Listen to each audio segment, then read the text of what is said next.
பழகை நல்லூர் பக்தியும் பாரம்பரியமும் கலந்த ஒரு ஊர்.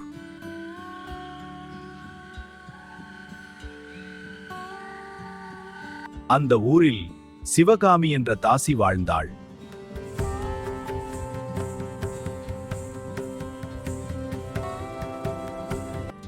அவளுக்கு திருகண்ட நட்டுவன் என்ற மகன். தெய்வமே உன் அருளால் வாழ்கின்றோம், நின் நாமம் போற்றி. பெண் குழந்தைக்காக ஈசனை வேண்டினாள். ஈசனே, எனக்கு ஒரு பெண் குழந்தை கொடு, உன் அருளால் நான் பெற வேண்டும். இந்த பச்சிலையும் நகையும் உனக்கு சமர்ப்பணந்தே. ஈசன் அருளால் லட்சுமி பிறந்தாள்.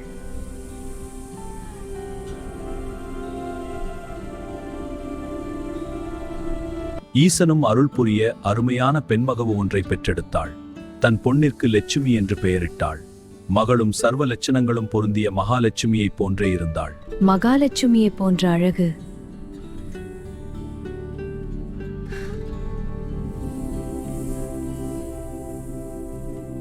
நாட்டிய கலையை திறம்பட கற்றறிந்தாள் லட்சுமி. தாயின் தாசி வாழ்க்கை மகளுக்கு பிடிக்கவில்லை. கற்பு நெறியில் வாழ வேண்டும் என்று நினைத்தாள். தாயோ பணத்தாசை பிடித்தவள். தன் மகளையும் எப்படியாவது தாசியாக்க வேண்டும் என்று எண்ணிக்கொண்டிருந்தாள். அந்த ஊரின் சிவாலயத்தில் வேலவன் என்னும் வேதியன் பூசை செய்யும் பணியில் இருந்தான். ஓர் நாள் மாலை லட்சுமியின் நடன அரங்கேற்றம் ஈசனார் ஆலயத்தில் நிறைவேறியது. அந்த ஊரின் சிவாலயத்தில் வேலவன் என்னும் வேதியன் பூசை செய்யும் பணியில் இருந்தான். ஒரு நாள் மாலை லட்சுமியின் நடன அரங்கேற்றம் ஈசனார் ஆலயத்தில் நிறைவேறியதுமா. அவளை கண்ட நாள் முதல் வேலவனுக்கு உறக்கமில்லை.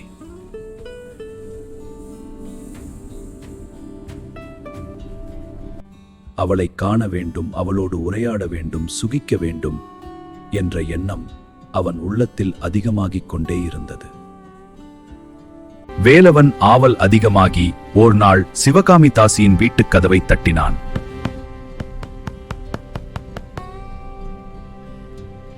வேறு யாரையோ எதிர்பார்த்திருந்த சிவகாமி வேலவனை கண்டு மலைத்தாள்.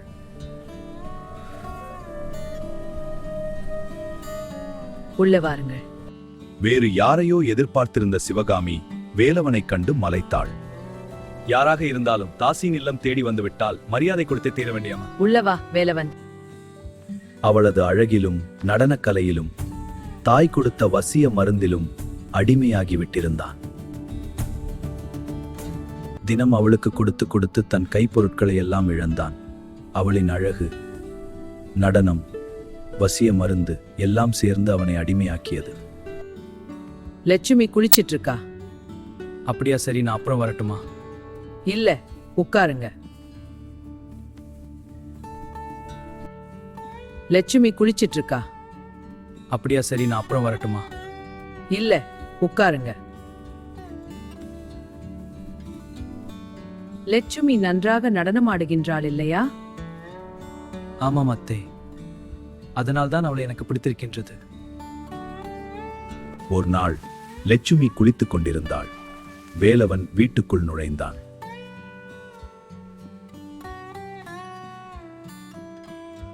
வாங்க வாங்க. இன்று தங்கள் மகளின் நடனம் கண்டேன், அற்புதம். ஓ அப்படியா, அமருங்கள், என் மகளை அனுப்பி வைக்கின்றேன். வேலவனை அமர வைத்து தன் மகளின் கையில் தாம்பூலம் கொடுத்து அனுப்பினாள். அதில் வசிய மருந்தையும் கலந்திருந்தாள். மகளும் இதை அறியவில்லை. தான் எண்ணியபடி காதலனே தன் மனையேகி வந்ததை எண்ணி மகிழ்ந்தாள். லட்சுமி கேள், நீ போய் வேலவனிட்ட பணம் வாங்கி வரணும். அம்மா, நான் அப்படி செய்ய முடியாது. இது கட்டாயம். தங்க வந்ததான் தன் மனைவை எண்ணிய சிவகாமி. லட்சுமி, நீ வேலவனிட்ட பணம் வாங்கணும், இது முக்கியம். அம்மா, நான் அப்படி செய்ய முடியாது. ஏன் இப்ப இல்லாட்டி நான் கட்டாயப்படுத்துறீங்க? ஏன்னா இது நம்ம 2 பேருக்கும் நல்லது. இது என்ன பேச்சு? நீ என் மகள் இந்த பாரம்பரியத்தை தள்ளு. அம்மா, அவரிடம் எத்தனை பாசி பார்த்தேன். தாசி வாழ்க்கை வாழ நான் தயாரில்லை. அவரை மனப்புரிந்து வாழ்வேன். லட்சுமி, இந்த பணத்தை வாங்கிக்கோ. அத்தை, இது தவறு. நீ செய்வது கடமை. இல்லை, நான் இதை ஏற்க மாட்டேன். இவ்வாறாக இவர்கள் தொடர்பு வளர்ந்தது. தன் மகள் இப்படி இருந்தால் தாசி வாழ்க்கைக்கு வரமாட்டாள் என்று நினைத்த சிவகாமி ஒரு திட்டம் போட்டாள். கேள் லட்சுமி, நீ என் சொல்ல கேட்டா நல்ல வாழ்க்கை கிடைக்கும். இல்லாட்டி நம்ம 2 பேரும் அழிஞ்சு போவோம். நீ திருமணம் செய்தால் உன் கணவனிடமிருந்து வாங்குவாய் இல்லையா? எனவே இவனிடமும் வாங்கு.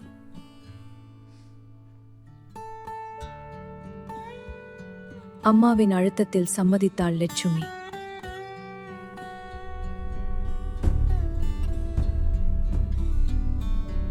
தினமும் ஆலயம் முடிந்ததும் தாசி வீடுதான் வேலவனின் உலகம்.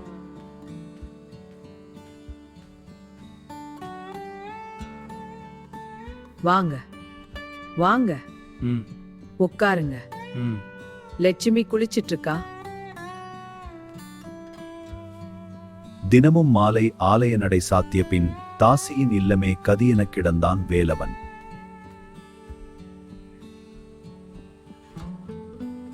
அப்படியானால் அவள் அழகுக்கேற்ற ஆபரணங்களால் அவளை அலங்கரித்தால் எப்படி இருக்கும்? ஆஹா, அருமையாக இருக்குமா? இப்போதே சென்று நகைகள் வாங்கி வருகின்றேன். அவன் உடனே ஓடி நகைகள் வாங்கி வந்தான். இந்த நகையை கொடுங்க. உடனே தருகிறாயா? நகைகள் வாங்கி லட்சுமிக்கு பரிசளித்தான். அவள் அழகு இன்னும் பல மடங்கு உயர்ந்தது. நாளாக நாளாக அவன் சொத்து எல்லாம் கரைந்தது.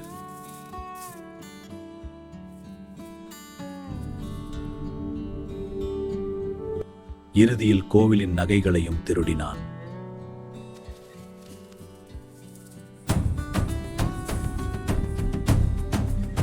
ஒரு நாள் ஆலயத்தில் இறைவனுக்கு அணிவிக்கும் நகைகளை கொண்டு வர வேண்டும் என்று உரைத்தாள் தாசி. இறைவனின் நகைகளை நான் எடுத்துச் செல்கிறேன்.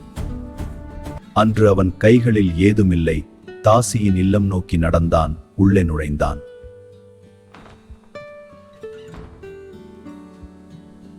லட்சுமியை பார்க்கலாமா?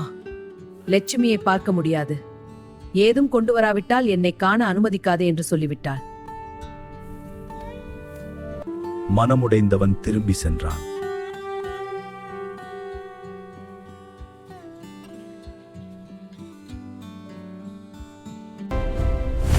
உண்மையை அறிந்த லட்சுமி அனைத்து நகைகளையும் எடுத்துக்கொண்டு அவனை தேடி ஓடினாள்.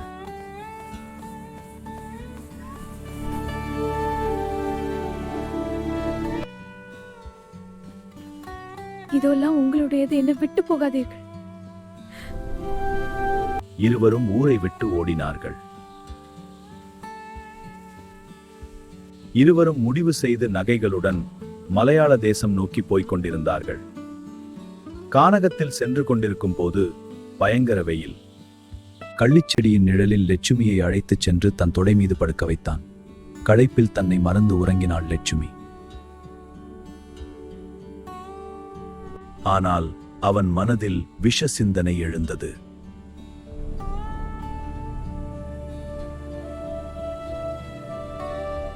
என்னை மயக்கி ஏமாற்றிய தாசியே, இன்றோடு இறந்து போ என்று எண்ணிக்கொண்டே அந்த கல்லை எடுத்து அவள் தலையில் போட்டான். அடே வித்யா, உன்னை நம்பி என் தாயை விட்டு வந்தேனடா. என்னை ஏமாத்தி கொலை செய்யாயே.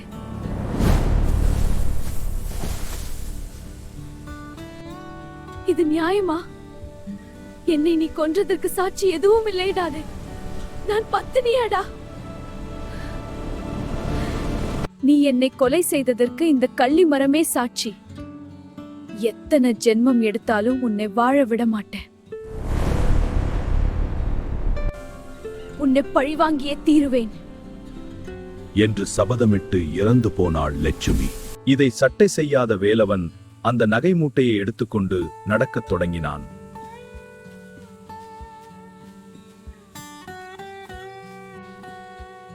அந்த நகைகளை விற்று புதிய வாழ்க்கையை ஆரம்பிக்கலாம் என்பது அவன் எண்ணம். ஆனால் விதி. நடந்து கொண்டிருந்தவனுக்கு தாகம் எடுத்தது. அருகே ஒரு கிணற்றை கண்டான். கிணற்றில் இறங்கி நீரருந்தலாம் என்று எண்ணி இறங்கியவனைக் கண்டு விதி சிரித்தது.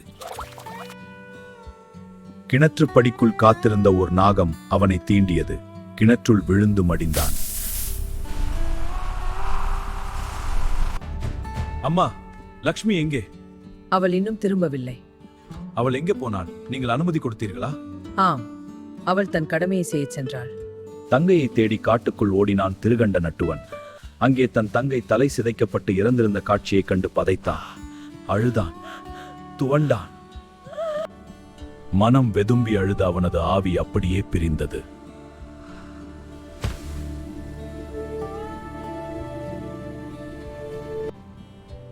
இறந்தும் மனம் தளராத லட்சுமியின் ஆவி ஈசனாரிடம் சென்றது.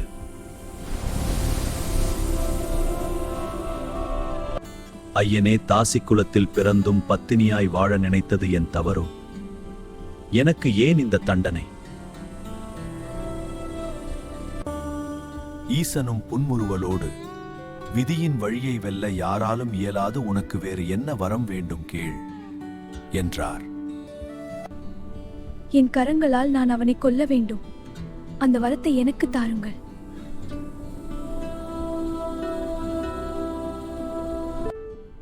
அடுத்த பிறவியில் பழிவாங்கும் வரம் கிடைத்தது. நன்றி பெருமானே. அவள் மீண்டும் பிறந்தாள். நீலியாக ஈசனிடம் வரம் வாங்கிய லட்சுமியானவளும் அவள் அண்ணனும் சோழராசனுக்கு குழந்தைகளாக பிறந்தனர். ஈசனின் வரத்தால் லட்சுமி நீலியாகவும் அவள் அண்ணன் நீலனாகவும் பிறந்தார்கள். சோழராசனுக்கு குழந்தைகளாக பிறந்தனர். இருவரும் நீலன் நீலி எனப்பட்டனர். ஈசனது அருளால் பிறந்த குழந்தைகள் ஆதலால் இவர்கள் புறத்தோற்றத்திற்கு குழந்தைகளாக தென்பட்டனர். ஆனால் அனைவரும் உறங்கிக் கொண்டிருக்கும் போது இருவரும் தமக்குள் உரையாடிக் கொண்டனர். அண்ணா, எனக்கு பசி பொறுக்கல, நீ பசியாரியா? இல்லை அம்மா, எனக்கும் பசிக்கின்றது. கொஞ்சம் பொறு அண்ணா. இவர்கள் அனைவரும் உறங்கிய பின் நாம் வெளியே சென்று பசியாறி வரலாம். குழந்தைகள் பெரியவர்கள் உறங்க காத்திருந்தனர். அனைவரும் ஆழ்ந்த உறக்கத்தில் ஆழ்ந்த பின்னர் இருவரும் வெளியேறி சென்று ஆடுகளையும் மாடுகளையும் கடித்து ரத்தம் குடித்து பசியாறி திரும்பவும் வந்து படுத்துக் கொண்டனர். அவர்களின் பசி சாதாரணமல்ல.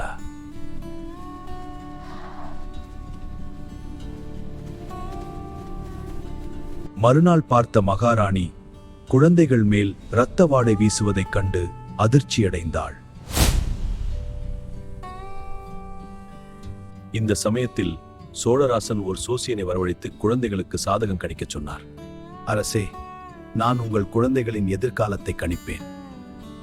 அரசே, இக்குழந்தைகள் மானுட குழந்தைகள் அல்ல.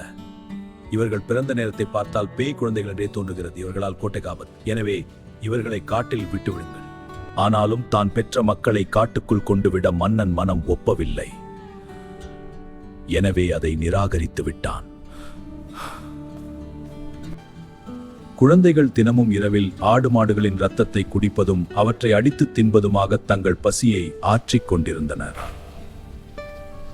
மக்களிடமிருந்து மன்னனுக்கு இதை பற்றிய தகவல் வந்தது. திடீரென்று ஆடு மாடுகள் காணாமல் போவதை பற்றி கேள்விப்பட்ட மன்னன் இப்பாதகத்தை செய்வது யார் என்று கண்டுபிடிக்கச் சொன்னான். சேவகர்கள் இரவில் விழித்திருந்து பார்த்தனர். இரவில் இரு குழந்தைகள் வந்து தின்றுவிட்டு திரும்பி அரண்மனைக்கு செல்வதைக் கண்டனர். அந்த இரகசியத்தை பார்த்த சேவகர்கள் அதிர்ந்தார்கள்.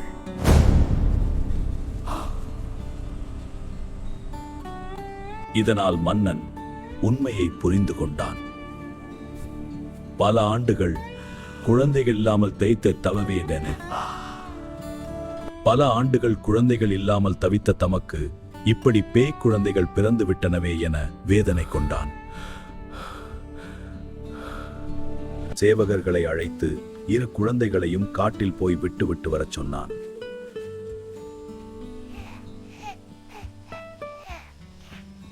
இரு குழந்தைகளும் வனத்தில் ஓர் வேப்ப மரத்தில் குடியிருந்தன.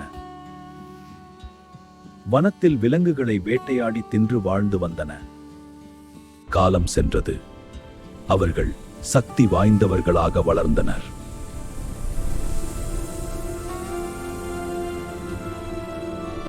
ஒரு நாள் அண்ணா, இன்று நான் சென்று வேட்டையாடி வருகின்றேன்.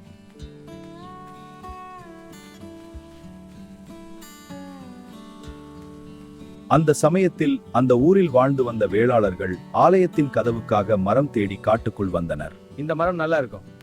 இது பலமானது. இந்த மரத்தை பயன்படுத்தலாம். அவர்களின் கண்ணில் நீலன் குடியிருந்த வேப்ப மரம் பட்டது. உடனே அதை வெட்டி எடுத்துச் சென்றனர். அந்த மரம் விழுந்தது. இதனால் அந்த மரத்தில் குடியிருந்த நீலன் மாண்டான். திரும்பி வந்த நீலி வேப்பமரத்தை காணாது தவித்தாள். மரத்தை வெட்டி தன் அண்ணனை கொன்றது அந்த ஊரின் வேளாளர்கள் என்பதை அறிந்தாள்.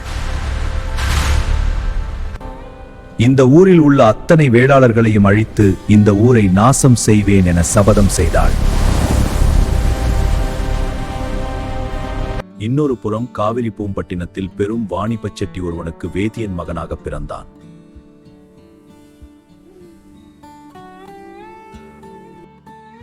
அவனுக்கு முற்பிறவியை பற்றிய ஞானம் இல்லை. அவனுக்கு ஆனந்த செட்டி என்று பெயரிட்டு வளர்த்து வந்தார்கள். குழந்தைக்கு சாதகம் கணிக்கும் போது சோசியன் எச்சரிக்கைகளை கொடுத்தான். எக்காரணம் கொண்டும் உன் மகன் வியாபார நிமித்தமாக தென் திசை நோக்கி செல்லக்கூடாது கூடா. எந்த காரணம் கொண்டும் வெளியூரில் தங்கக்கூடாது. அவ்வாறு தங்க நேர்ந்தால் ஏதேனும் சிவாலயத்தில் தங்க வேண்டும். ஒரு பொன்னால் அவன் உயிருக்கு ஆபத்து உள்ளதுன்னு சொன்னான். இதனால் ஆனந்த செட்டியை தென் திசை அனுப்பாமல் வெளியூரில் தங்க வைக்காமல் வளர்த்து வந்தார்கள். அவனும் வளர்ந்து பெரியவனானான். வாணிபத்தை தானே நடத்தத் தொடங்கினான். சில சமயங்களில் வெளியூரில் தங்க நேரும்போது தந்தை தடுத்து விடுவதைக் கண்டு துன்புற்றான்.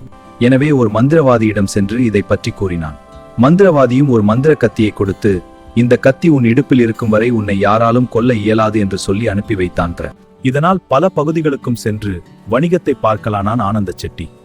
அவனுக்கு எதுவும் நேரவில்லை. எல்லாம் மந்திர கத்தியின் மகிமை என்று எண்ணிக்கொண்டான். அன்று அவன் தென் திசை நோக்கி செல்ல வேண்டிய கட்டாயம் வந்தது. தந்தை தடுத்தார். ஆயினும் மந்திர கத்தியை காட்டி தந்தையிடம் அனுமதி பெற்றான்.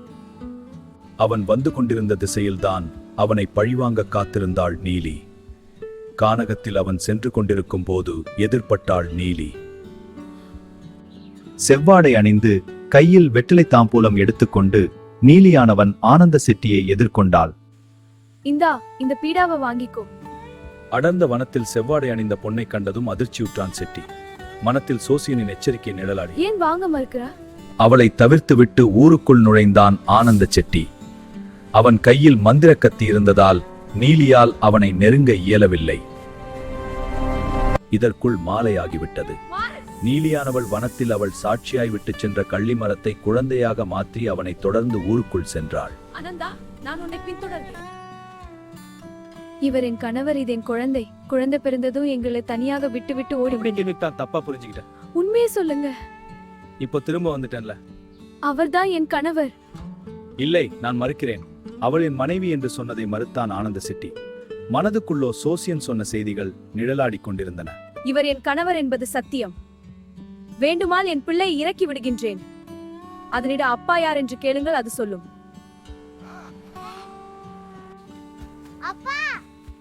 இல்ல, இது போய். குழந்தையும் அப்பா என்று ஆனந்த செட்டியை நோக்கி ஓடியது. அவன் மிரண்டான், மறுத்தான். ஊராரோ நம்பவில்லை. பொண்ணுக்கு அநீதி செய்யாதே என்று அறிவுறுத்தினார்கள். அவனோ தன் தந்தை தாயை அழைத்து வருவதாக கூறினான். என் மகனின் தந்தையே, நீ என்ன செய்தாய்? அமைதியாக இரு. நான் என் பெற்றோரை அழைத்து வருகிறேன். இது நியாயமா? மறு விசாரணையை காலையில் வைத்துக் கொள்ளலாம். இருட்டிவிட்டது. இன்று இரவு நீங்கள் இந்த ஊரில் தங்கியிருங்கள். காலையில் விசாரிக்கலாம்.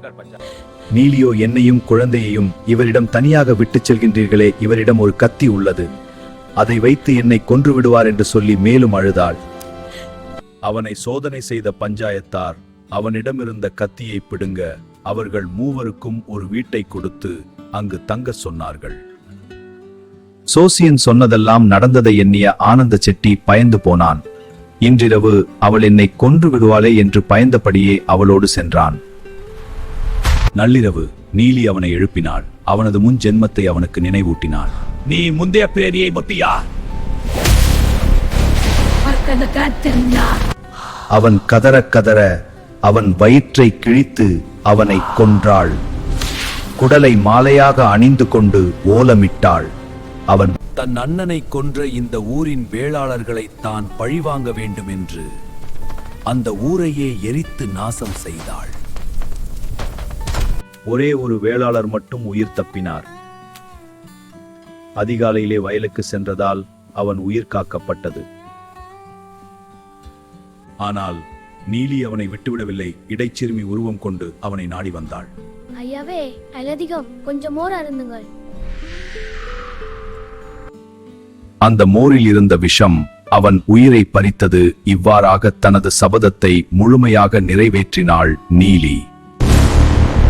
பழிவாங்கி முடித்த பின்னரும் அவளின் ஆவேசம் அடங்கவில்லை.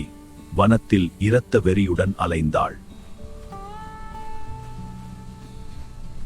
அதே வெறியுடனே அவள் முப்பந்தல் என்னும் இடத்திற்கு வந்து நிலை கொண்டாள். நீலியின் ஆவேசம் அதிகமாக இருந்ததால் சுற்றியுள்ள பகுதியின் மக்கள் தொந்தரவுக்கு ஆளானார்கள். அவளை எதிர்த்து ஒன்றும் செய்ய இயலாது.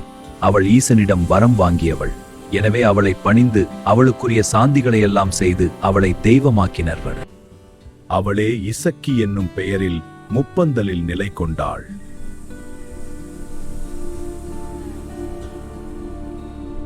தன்னை நாடி வருவோர்க்கெல்லாம் அவர்களின் வேண்டுதல்களை இறைவனிடம் கொண்டு சேர்த்து வரமாக வழங்குகின்றாள்.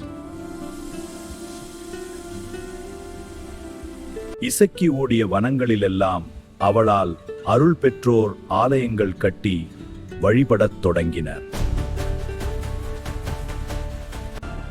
பழிவாங்க வந்த சக்தி பாதுகாக்கும் தெய்வமாக மாறினாள். மூவேந்தர்கள் சண்டையிட்ட காலத்தில் ஒவைப்பாட்டி சமரசம் செய்த இடம்தான் முப்பந்தல். இன்று வரை முப்பந்தல் சென்று இசக்கியம்மனை வழிபடும் பக்தர்கள் அவளின் அருளை பெற்று வாழ்கின்றனர். வாய்ப்பு கிடைத்தால் நீங்களும் சென்று வழிபடுங்கள். இசக்கியம்மனின் கதையை கேட்ட அனைவருக்கும் நன்றி. இப்பதியானது வள்ளியூரிலிருந்து நாகர்கோவில் செல்லும் வழியில் உள்ளது. இசக்கியம்மனின் கதையை கேட்ட அனைவருக்கும் நன்றி.